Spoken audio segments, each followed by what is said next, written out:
지금 이 순서 하나만 잘못해도 가족의 마지막 순간이 평생 후회로 남을 수 있습니다. 부모님이 집에서 조용히 돌아가셨을 때 대부분의 가족이 무조건 먼저 하는 행동이 있는데요. 그 전화 한 통 때문에 고인은 몇 시간 동안 그대로 누워 계시고 가족은 아무 준비도 못한 채 조사부터 받는 상황이 생깁니다. 이건 남의 이야기가 아닙니다. 지금 이 영상을 보고 계신 여러분에게도 언제든지 닥칠 수 있는 현실이에요. 저는 25년 동안 장례 현장을 지켜온 장례 상담가 박진수입니다. 그동안 수천 가족을 만나면서 같은 실수가 반복되는 걸 너무 많이 봤어요. 특히 요즘은 노인 단독 가구가 정말 많아졌잖아요.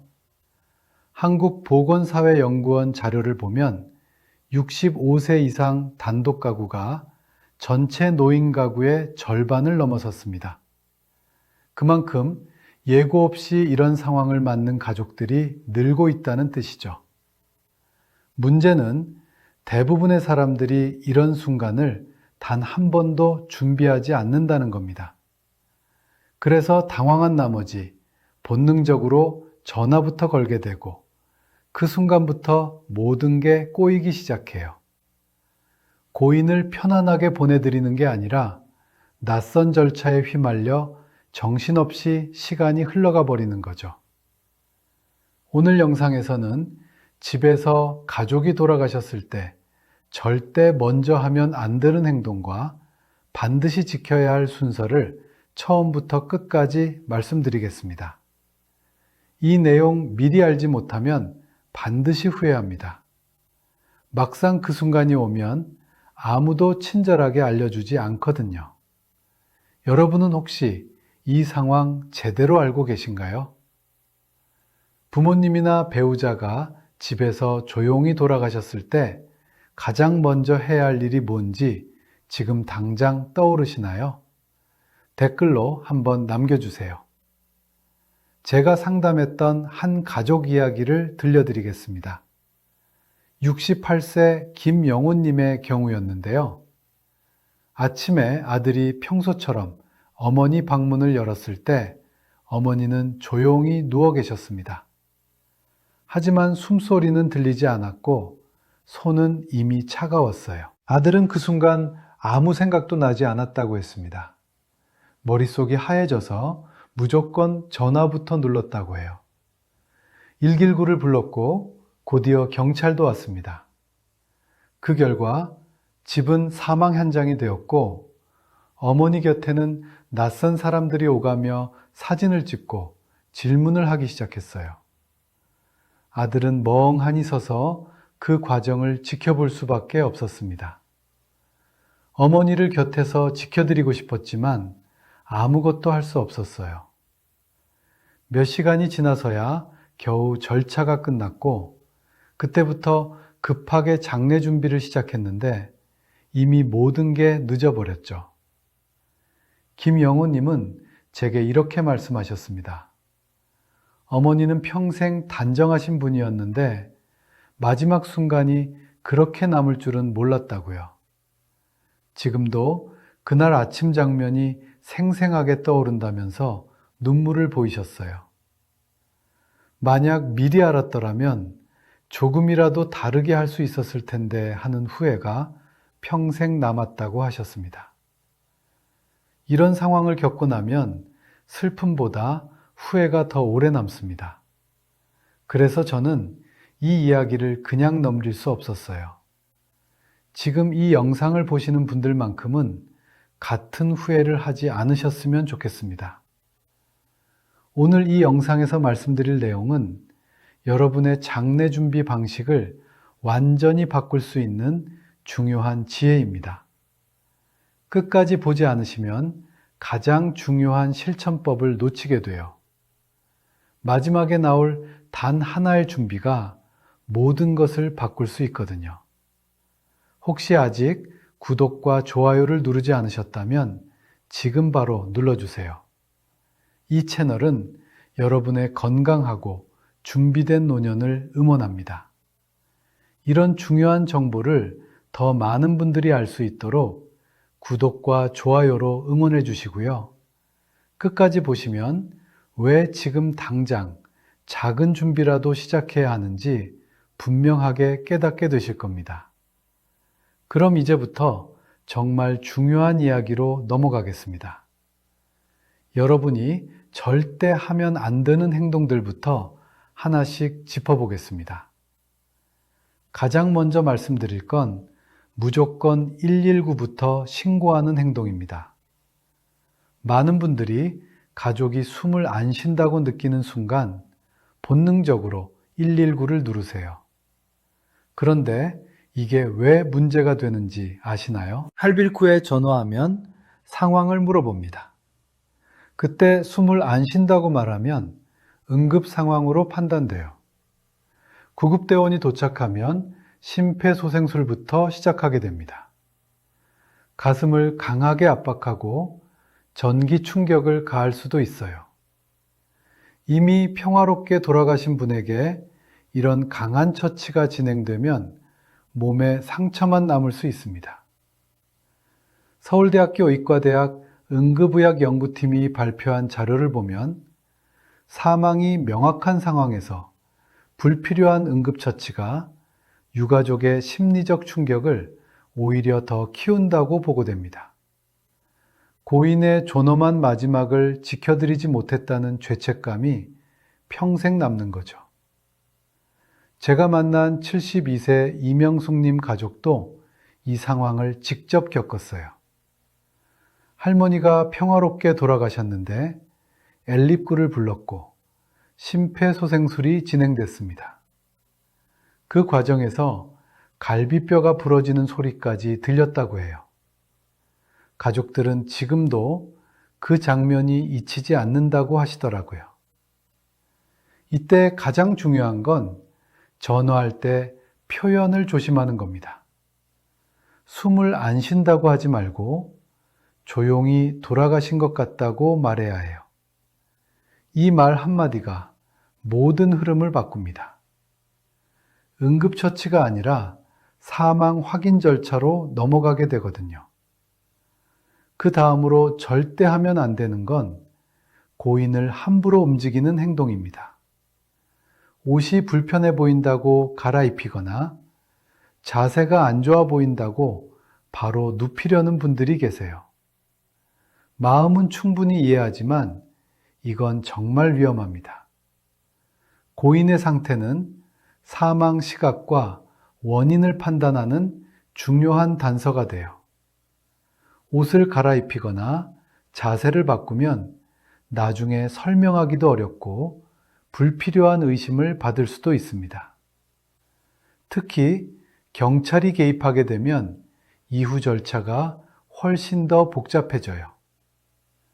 대한법의학회 연구자료를 보면 사망 현장의 보존 상태가 정확한 사망 원인 규명에 결정적인 역할을 한다고 합니다. 가족 입장에서는 당연히 하고 싶은 마음이지만 잠시만 참고 기다려야 해요. 전문가가 와서 확인한 다음에 차분하게 진행하는 게 오히려 고인과 가족 모두를 위한 길입니다. 세 번째로 절대 하면 안 되는 행동은 사망 진단서 없이 경찰부터 부르는 겁니다. 집에서 돌아가셨다고 해서 무조건 범죄 상황은 아니잖아요. 하지만 사망 진단서가 없으면 자연사도 일단 조사 대상이 됩니다. 경찰이 오면 현장 사진을 찍고 주변 사람들에게 질문을 합니다. 가족들은 충격받은 상태에서 조사를 받아야 하고 시간은 계속 흘러가요. 이 과정이 몇 시간씩 걸릴 수도 있습니다.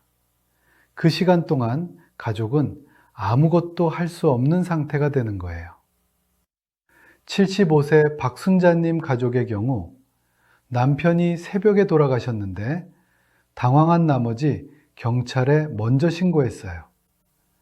경찰이 와서 조사하고 검시까지 진행하느라 오전 내내 시간이 다 갔습니다. 그 사이 가족들은 슬퍼할 시간도 없이 질문에 답하고 서류를 작성하느라 정신이 없었다고 해요. 한국장례문화연구소 조사에 따르면 사망 진단서를 먼저 확보한 가족과 그렇지 않은 가족의 장례 준비 시간이 평균 5시간 이상 차이가 난다고 합니다. 이 5시간이 얼마나 큰 차이인지 아시나요? 장례식장 예약, 화장장 일정, 부고 발송까지 모든 게 밀리게 되거든요. 네 번째는 가족끼리 의견이 통일되지 않은 상태에서 급하게 결정하는 겁니다. 누구는 빨리 모셔야 한다고 하고 누구는 좀 더 기다려야 한다고 하면 현장이 혼란스러워져요. 이럴 때 잘못된 결정을 내리기 쉽습니다. 63세 최동영님 가족은 형제들이 각자 다른 장례식장을 주장하면서 몇 시간을 허비했어요. 그 사이 좋은 시간대는 다 예약이 차버렸고 결국 원하지 않던 시간에 장례를 치르게 됐습니다. 가족들은 지금도 그때 서로 다투던 게 후회스럽다고 하세요. 5번째는 장례식장부터 급하게 예약하는 겁니다. 많은 분들이 일단 빈소부터 잡아야 한다고 생각하세요. 하지만 실제로는 화장장 예약이 훨씬 중요합니다. 요즘은 화장을 선택하는 비율이 90%가 넘거든요. 문제는 화장장이 항상 밀린다는 겁니다. 특히 주말이나 공휴일 전후에는 일주일 이상 대기해야 할 때도 있어요. 장례식장은 잡았는데 화장장 일정이 안 나오면 빈소를 며칠씩 더 쓰게 되고 비용은 계속 늘어납니다. 보건복지부 통계를 보면 수도권 화장장의 평균 대기 시간이 3일에서 5일 정도 됩니다. 성수기에는 더 길어지고요. 그래서 장례식장보다 화장장을 먼저 확인하고 거기에 맞춰서 전체 일정을 짜야 해요. 6번째는 비용을 전혀 확인하지 않고 진행하는 겁니다. 장례는 감정적으로 힘든 상황이라 돈 이야기 꺼내기가 조심스럽잖아요. 하지만 나중에 청구서를 받고 깜짝 놀라는 가족들이 정말 많습니다. 장례식장마다 기본 비용이 다르고 추가 항목도 천차만별이에요. 관, 수의, 꽃, 식사, 운구 차량까지 하나하나 다 돈이 들어갑니다. 미리 견적을 받지 않고 진행하면 나중에 예상보다 몇 배 많은 금액이 나올 수 있어요. 한국소비자원 조사에 따르면 장례 비용에 대한 불만이 전체 장례 관련 민원의 40% 이상을 차지한다고 합니다. 대부분 사전에 확인하지 않아서 생기는 문제들이에요. 슬픈 마음에 비용 이야기하기 어렵지만 꼭 물어보고 확인해야 나중에 후회하지 않습니다. 7번째는 가족 중 한 사람이 모든 걸 혼자 감당하려는 겁니다. 특히 장남이나 배우자가 모든 결정과 연락을 떠맡는 경우가 많은데요. 이렇게 하면 금방 지쳐요. 감정적으로도 힘든데 실무까지 다 처리하려면 견딜 수가 없습니다. 역할을 나눠야 해요. 한 명은 장례식장과 연락하고, 한 명은 친척들에게 부고를 돌리고, 한 명은 서류를 챙기는 식으로요. 그래야 한 사람이 무너지지 않고 장례를 끝까지 잘 치를 수 있습니다. 마지막 8번째는 작별 인사를 제대로 하지 못하는 겁니다. 모든 절차가 급하게 진행되다 보면 정작 고인과 마지막 시간을 갖지 못해요. 전화하고 사람 부르고 서류 챙기다 보면 어느새 시간이 다 지나가 버립니다. 이게 나중에 가장 큰 후회로 남습니다. 절차는 나중에라도 할 수 있지만 작별은 그 순간밖에 없거든요.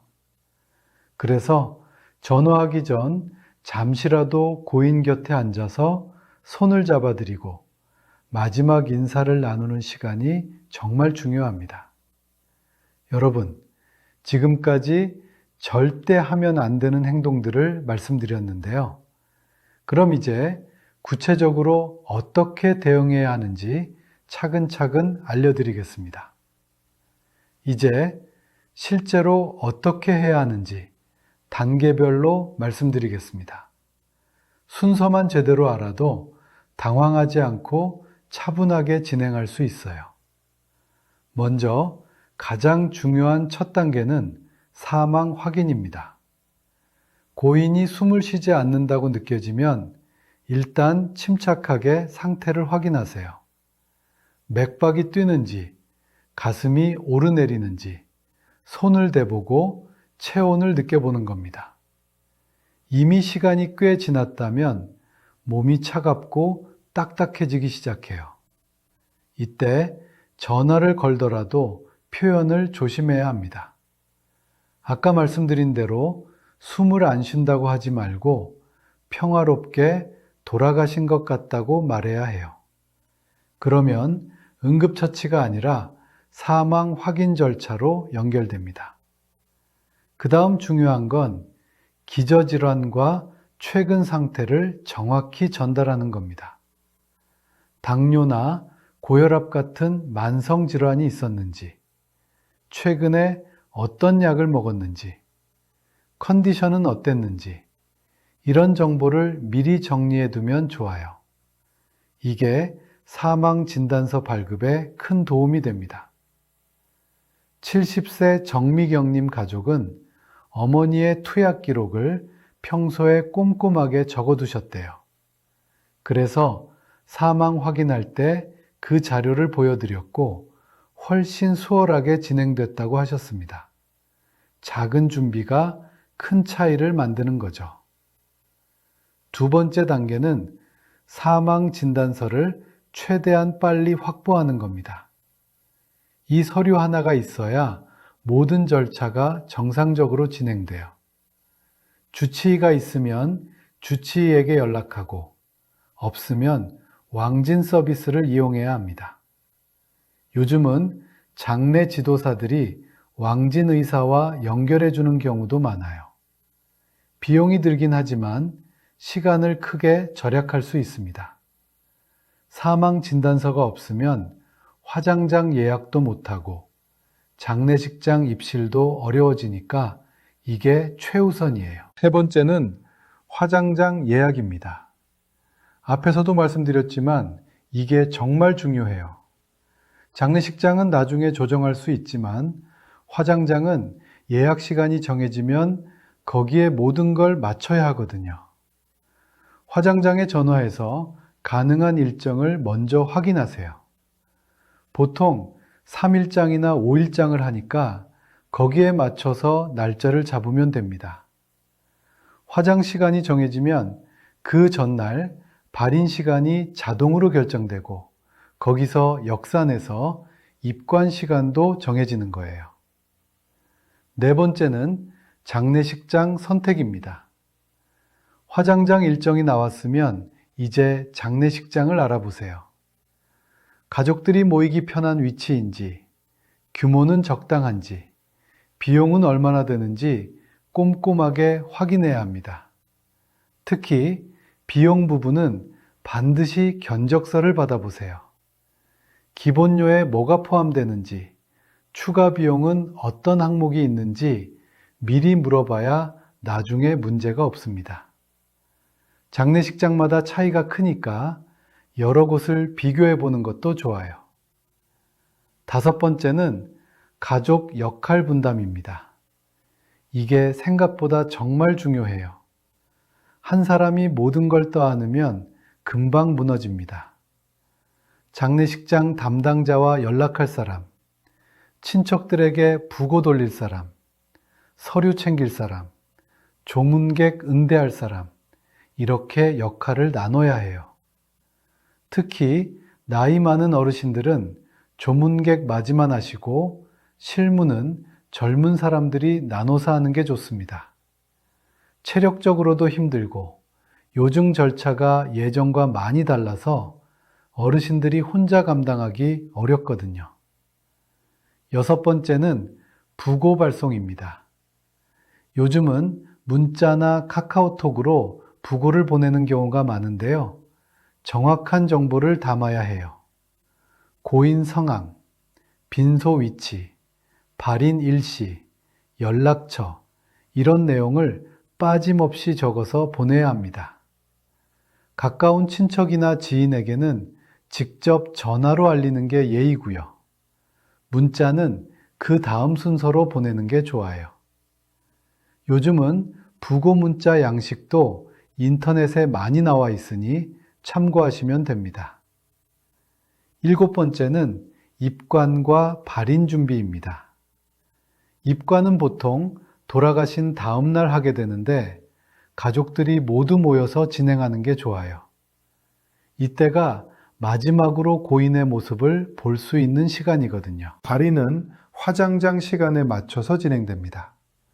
보통 오전에 하는 경우가 많고 장례식장에서 화장장까지 이동하는 시간도 고려해야 해요.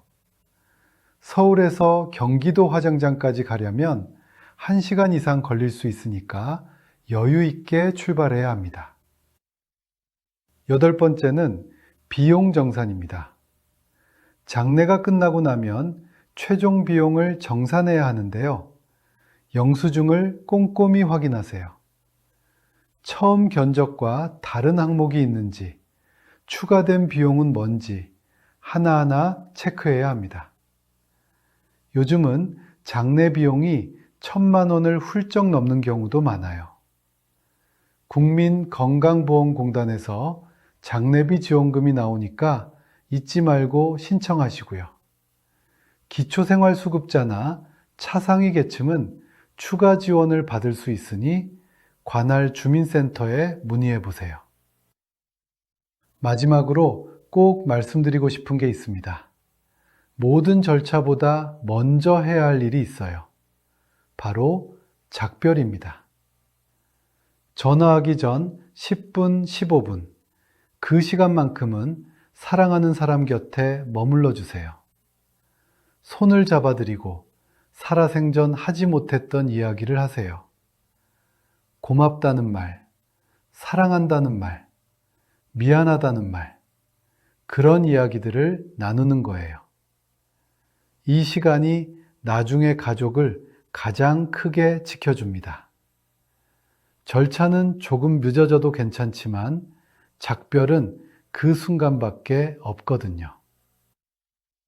65세 한정수님은 아버지가 돌아가셨을 때 1시간 동안 곁을 지키며 이야기를 나눴다고 해요.